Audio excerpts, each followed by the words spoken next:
अखंड मंथन के सभी दर्शकों को नमस्कार। मैं हूं शेखर त्रिपाठी और आप देख रहे हैं हमारा यूट्यूब चैनल अखंड मंथन। दर्शकों, आपने क्रिस्टल बॉल, टैरो कार्ड या फिर ज्योतिष के आधार पर दी गई भविष्यवाणियों को तो भली भांति परिचित होंगे, किंतु क्या आपने कभी एक ऐसे पेड़ के बारे में सुना है जो एकदम सटीक भविष्यवाणी करता है, जो इंसान को आने वाले समय के बारे में पहले से ही सूचना दे देता है? जी हाँ, यहां हम आपको एक ऐसे पेड़ के रहस्य से पर्दा उठाने जा रहे हैं जो भविष्य के बारे में ठीक ठीक अनुमान लगाता है। स्थानीय लोग इस पेड़ की भविष्यवाणी पर इतना भरोसा करते हैं कि उसी के आधार पर आगामी समय का निर्धारण किया जाता है। भारत के पश्चिम में स्थित गुजरात के वागड अंचल के गलियाकोट कस्बे के शीतला माता मंदिर के प्रांगण में एक ऐसा पेड़ स्थित है जो भविष्य में होने वाली घटनाओं को पहले से ही बता देता है।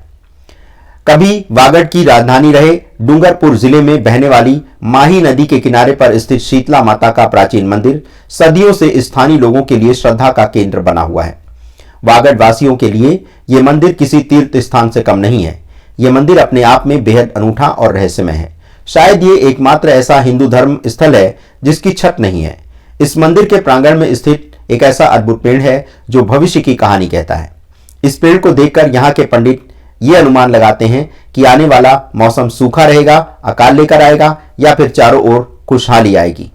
आपको विश्वास नहीं होगा, लेकिन ये पेड़ मंदिर के पुजारियों और पुरोहितों को जो भी कहता है, जैसा भी संदेश पहुंचाना चाहता है, वह 100% सत्य होता है।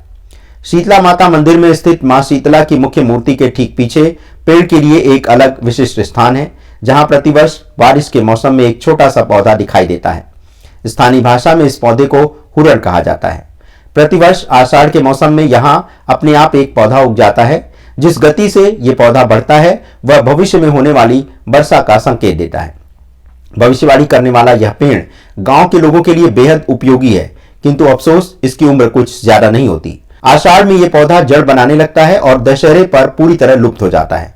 मात्र 4 माह की उम्र में यहां उगने वाला पौधा गांव वालों को भविष्य की जानकारियां देकर जाता है। सदियों से स्थानीय लोग इस पेड़ द्वारा की गई भविष्यवाणी को ही खेती और सूखे का आधार समझते हैं। माना जाता है कि सामान्य तौर पर यह पेड़ 6 फीट तक बढ़ता है। इस पेड़ की ऊंचाई और टहनियों के विस्तार से ही भविष्य के मौसम का अनुमान लगाया जाता है। आप विश्वास नहीं करेंगे, लेकिन पिछले कुछ वर्षों में जब इस गांव में सूखे का दौर रहा, तब यह पेड़ पहले के ऐसे ही हालातों के विषय में भविष्यवाणी कर चुका था। जहां पर यह सामान्य तौर पर 6 फीट लंबा होता और 4 महीने तक जीवित रहता है, वहीं जब सूखा पड़ता है तो यह पेड़ मात्र 2-3 फीट ऊंचा होता है और 1 महीने में ही सूख जाता है। जब आने वाले हालात सही नहीं होते, तब यह पेड़ सूखकर स्थानीय लोगों को भविष्य के लिए आगाह कर देता है। लेकिन जब जब इस क्षेत्र में अच्छी वर्षा हुई है, तब तब यह पेड़ भी 6 फीट बढ़ा और टहनियों ने भी काफी विस्तार लिया।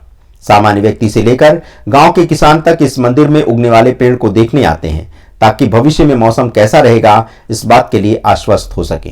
प्राचीन शीतला माता मंदिर से जुड़े पुरोहितों का कहना है कि इस स्थान पर सदियों से एक पौधा उगता हुआ आ रहा है जो अकाल या फिर अच्छी वर्षा का संकेत देता है। जब ये पेड़ अच्छी तरह फल फूल जाता है, तब यह इस बात की ओर संकेत करता है कि क्षेत्र में अच्छी वर्षा होगी। लेकिन अगर यह औसत रूप से भी नहीं बढ़ता, तो समझ लेना चाहिए कि ये मौसम अकाल और सूखे में बीतने वाला है। चमत्कार और भविष्यवाणियों को सच या झूठ तब तक नहीं कहा जा सकता जब तक कि व्यक्तिगत स्तर पर यह पाखंड साबित ना हो जाए। आस्था रखने वाले लोग पत्थर में भी भगवान के दर्शन कर लेते हैं, वहीं जिन्हें भगवान के नाम पर जरा भी विश्वास नहीं है, वे बड़े से बड़े चमत्कार को भी इत्तेफाक मानकर ही झूठला देते हैं। भारत देश में आस्था और विश्वास के सामने बड़े से बड़ा तर्क भी फेल है। इसी कड़ी में इस पेड़ की भविष्यवाणी भी प्रस्तुत है। अब क्या इस पेड़ की भविष्यवाणी सही निकलती है या फिर ये एक अंधविश्वास है, ये तो अपने अपने अनुभव पर निर्भर करता है। तो दर्शकों, यदि आपको भी इस पेड़ की भविष्यवाणी सुननी हो, तो इसके लिए आपको वर्षा के मौसम में गुजरात जाना होगा और वहां पर आप प्रमाण देख सकते हैं। तो बहुत रोचक तथ्य हमें लगा था, इसलिए हमने आपको इसके लिए इस पे जानकारी दी। आशा करते हैं कि आपको हमारा एपिसोड अच्छा लगा होगा। यदि आप हमारे चैनल को लाइक, शेयर और सब्सक्राइब करना चाहें, तो आप ये प्रक्रिया भी आरंभ कर सकते हैं इस कार्यक्रम को देखने के बाद। धन्यवाद, नमस्कार।